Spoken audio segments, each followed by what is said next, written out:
Welcome back to the sawmill, guys. It's Monday morning. Kind of cold out here. It's about 29 degrees, but it's supposed to be 65 by 1 o'clock. Crazy weather, crazy. It's hard to dress for this weather. The footage I showed at the first of this video was laying out the joinery for the tie beam over here on the sawhorses. And I've done that probably, I think it was Friday I got that done. It took me about 2 hours. And I redone it 3 times. And the reason being, that's the first time I've ever laid out joinery on a tie beam, and there's a lot of joinery to lay out. You got tenons on both ends, you have a brace pocket on both ends. I also had to lay out the pockets for the floor joist, and there's about 7 of those. But I had to redo that stuff twice before I got it right. I had to call my buddy Jim up in New York and get a little help on that. This is the first tie beam I've ever laid out. I think I got it right that time. Hopefully I got it right. I've went over it about 100 times over the weekend to make sure. I got 4 tie beams to do total, and this first one, and will be a mirror of the other 3, so you want to make sure you get that right. And what I was doing wrong was I was not accounting for the reduction where the tie beam goes into the reduction of the housing rather on the post. And then when I start cutting that, I'll show you guys what I'm talking about. But I think I got it right. Famous last words, but I think I got that right on here. We should be good to go. So I'm out here at the kiln this morning. The pine has been dried. It's already been taken out of the kiln. I got it in the shop. Hopefully I'll be selling some of that today. I need some of it for cabinets for the barn, but I don't need all of it. So hopefully we'll get rid of some of that today. Curtis Buchanan brought over some poplar Friday, and he's gonna be using that to do some trim for a project at his house. I think he's converting his basement to an apartment. He brought over about 500 board feet of 4/4 poplar, and most of it was already air dried. We got a lot of water coming out this weekend of the kiln, and now it's Monday, and I think I started that load Friday night. It's been in there for about 3 days. It's not going to take very long. I anticipate Friday for that wood to be down to about 8%, then I'll sterilize it for him. So let's check the temperature here. Looks like the dry bulb, which is the temperature inside the kiln, is about 120 degrees. Let's go behind the kiln and see if we got any water in the bucket.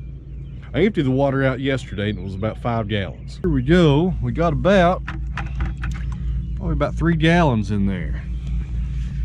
So a decent amount of water is still coming out of that yellow poplar. Poplar is easy to dry, guys. Real easy, especially when it's been air dried. Today we got some nice weather. I'm gonna go ahead and get my tools out here and start cutting some joinery on this tie beam. And here's what we got to cut. We got a tenon that goes on this end. Here's a 1-inch reduction that goes inside of the housing on the post. And that's what I wasn't allowing for, that I was messing up on. That's why I have some extra lines over here. This right here is a floor joist pocket. This will be 4 inches deep. 1.5 inch inset right there. The floor joist will set right in there, and there's one of those every 24 inches. Over here we have a brace pocket, which will be actually on the bottom down here. This is my reference face. I'm using square roll timber framing joinery, if anybody's familiar with that. And my reference face is up here on top. I got my airs right there, so I know where my reference face is.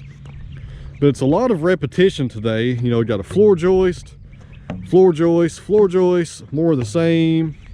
Floor joist, got a brace mortise right there, which will go underneath it. Come down here, you got another floor joist. Right here on the end is going to be another tenon. Feeling pretty ambitious today. I get to work till about 3 o'clock. Then I have to run and pick up Bruno from school.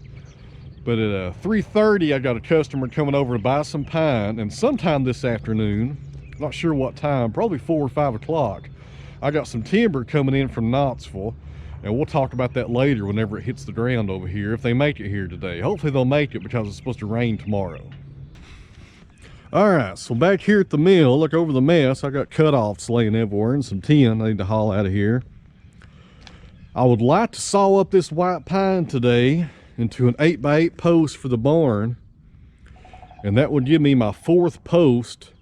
And once the 2 tie beams are done, we can go and stand up half the barn. I need to cut about 3 feet off the end of it down there. And I also want to get on the tractor today at some point because it's supposed to start raining again tomorrow. I know that's a shocker, it's going to rain here. And I'd like to bring up some more logs to saw this week. I need some more pine for girts. I need another walnut to make into some braces. And I think I might go ahead and bring up that butternut as well and saw it up this week also. It's supposed to start raining tomorrow. Rain for 2 or 3 days.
Schwarzenegger and Sylvester Stallone were on the cover of Cigar Aficionado, and everybody thought it was cool to smoke cigars.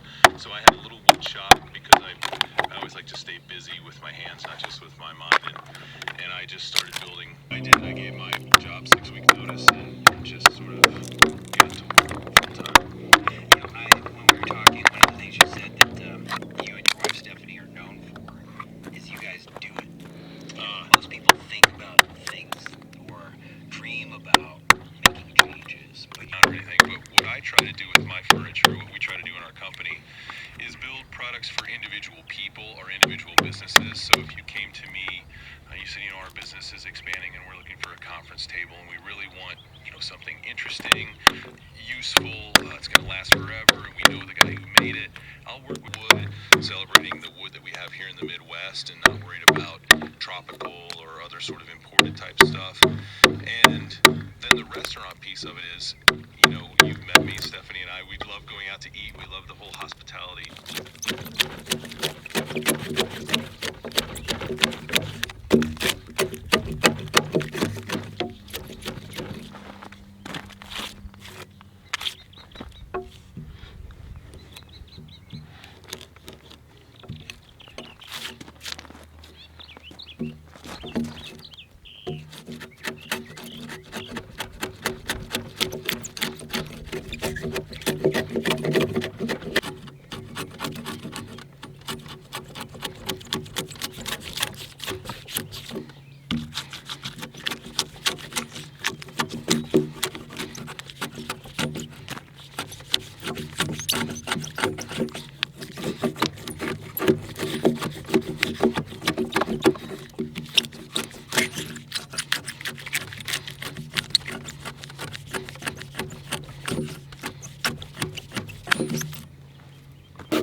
Alright friends, just had a customer show up and buy some white pine from me.